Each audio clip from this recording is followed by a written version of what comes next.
죄명, 살인, 1-6번 살인 사건은 The film commences with defender Ki-bum standing in the courtroom as the judge reads out the final verdict.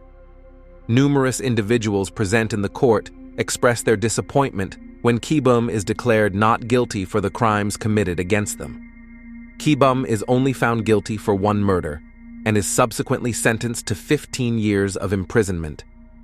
Detective Dae-young confronted Ki-bum prior to his arrest, informing him that he would patiently await his release from prison for 15 years, only to ensure his return to incarceration once more. Hee-ju is 7 years old. She is the daughter of one of the victims. Hee-ju tragically lost her father. Her father had been a detective and was actively investigating the same case involving the notorious killer, Ki-bum. After returning from work, Hee-ju's father stepped out of the taxi only to be unexpectedly struck by an unknown assailant.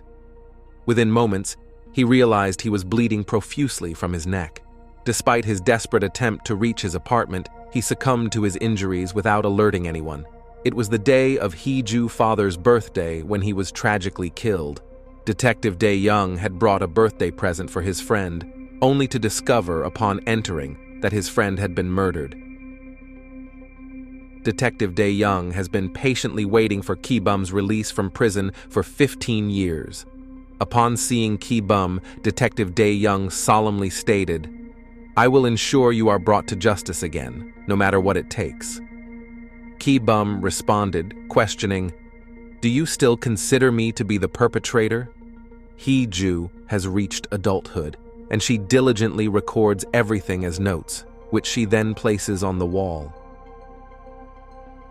Hee-ju is a commendable woman who actively contributes to the community, and her integrity is well known. From her apartment rooftop, Hee-ju catches a glimpse of her mother, who chose to marry another man despite her father's presence. Hee-ju is employed as a janitor at the police department. She approached Detective Dae-young, who not only provided her with her salary, but also a bonus. Their bond is strong due to Detective Dae-young's past collaboration with Hee-ju's father and his deep respect for her. Detective Dae-young is distributing the file of Ki-bum to his colleagues, Detective Cha and Detective Yu, instructing them to closely monitor Ki-bum, the notorious serial killer. Detective Dae-young was summoned to investigate a double homicide. Inquiring with his colleagues, Detective Cha and Detective Yu, he sought to ascertain if they had witnessed any suspicious activity during their patrol. However, both detectives confirmed that they had not observed anything of significance. Detective Dae-young has been questioning Ki-bum for the first time since his release from prison regarding any potential involvement in crimes. However, Ki-bum maintains his innocence. Another individual was killed. Section Chief Ban asked Detective Dae-young for an update on the situation. Detective Dae-young then proceeded to Ki-bum's house to investigate. Meanwhile, another killer, Jung-min Soo, who was friends with Ki-bum, arrived at Ki-bum's residence with the intention of murdering him. The motive behind the murder was Ki-bum's affair with a woman whom his friend Jung-min Soo also loved. Detective Dae-young reached Ki-bum's house just in time to see the other killer fleeing the scene. Detective Dae-young is currently conducting an investigation into the case involving Jung-min Soo. During the course of his investigation, he discovers that Jung-min Soo and Ki-bum both grew up in the same orphanage. Hee-ju closely monitors the activity at the police station where she works, while Detective Dae-young shares crucial information with her.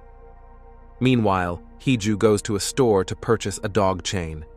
Upon Jung-min Soo's return from work, he finds Hee-ju already inside his residence, where she proceeds to commit a murder. She then moves the body to Ki-bum's bed. When Ki-bum arrives, he is horrified to discover the gruesome scene. In the midst of this chaos, Hee-ju, who is still inside, stabs Ki-bum, believing him to be dead. She reveals that she has been waiting for this moment for 15 years before leaving the scene. When the emergency response team, accompanied by Detective Dae-young, arrives, they discover Jung-min Soo's lifeless body and another pool of blood. Detective Dae-young is aware of Ki-bum's friendship with the deceased, and now all the evidence points towards Ki-bum, as the body was found on his bed. the situation has taken a dire turn for Ki-bum.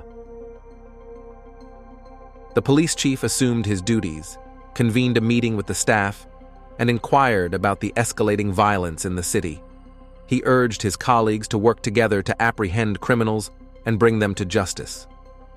Meanwhile, Hee-ju was delivering some boxes when she received news that Ki-bum was still alive.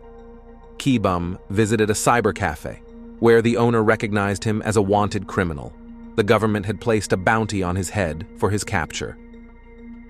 Upon receiving this information, Detective Dae-young rushed to the cyber cafe to apprehend Ki-bum.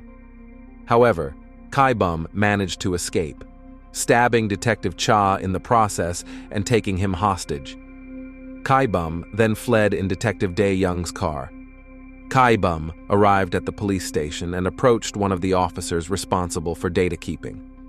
He requested information about Hee-ju and her address. When the data keeper inquired about Ki-bum's affiliation with the police, he responded by stating that he had recently transferred from a different station. Ki-bum promptly headed to Hee-ju's residence, but as he attempted to open the door, Hee-ju unexpectedly appeared from behind and stabbed him. In self-defense, Ki-bum managed to stab her back before she fled. Determined to catch her, he pursued Hee-ju as she sought refuge in a children's park and tragically hung and took her own life. The police arrived at the scene, arrested Ki-bum, and unjustly accused him of killing Hee-ju.